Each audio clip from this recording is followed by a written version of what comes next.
지난해 일인데 이용구 법무부 차관 택시기사 폭행 사건 무마 의혹과 관련해 경찰이 자체적으로 진상조사를 벌인 결과 단순하게 변호사인 줄로만 알았다는 경찰의 해명이 거짓이었던 것으로 나타났습니다. 당시 수사팀과 경찰서장은 이 차관이 초대 공수처장 후보로 거론되는 주요 인물이란 사실을 알고 있었습니다. 신준명 기자가 보도합니다. 이용구 법무부 차관이 술에 취해 택시기사를 때렸다는 신고가 경찰에 접수된 건 지난해 11월 6일입니다. 경찰은 택시기사가 처벌을 원치 않는다는 이유로 내사 종결했습니다. 하지만 얼마 뒤 사건이 뒤늦게 언론에 보도되면서 봐주기 수사 의혹이 일었습니다. 경찰은 이 차관이 단순히 변호사라는 것만 알았고 구체적인 경력은 전혀 몰랐다며 의혹을 부인했습니다.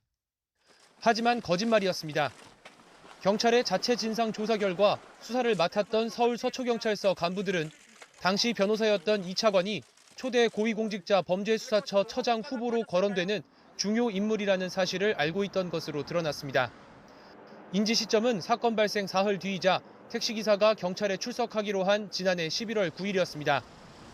서초서장은 가해자인 이 차관이 유력한 공수처장 후보라는 내부 보고를 받았고 형사과장도 같은 날 업무용 컴퓨터로 관련 기사를 검색했습니다. 사건 현장에 출동했던 생활안전과는 직원 10여 명에게 이 같은 내용을 전파했습니다. 경찰 진상조사단은 서초경찰서가 조직적으로 이 차관 사건을 무마하려 했는지를 집중적으로 살펴보고 있습니다. 이에 대해 당시 형사과장인 A경정은 몰랐던 내용도 있고 하고 싶은 말도 있지만 조사 중이라 말하는 게 적절치 않다고 말했습니다. 이런 가운데 서울경찰청은 이 차관이 택시기사에게 폭행 동영상을 삭제해달라고 요구했다는 증거인멸 교사 혐의도 수사하고 있습니다. 조만간 이 차관을 불러 조사할 방침인 것으로 알려졌습니다. YTN 신준명입니다.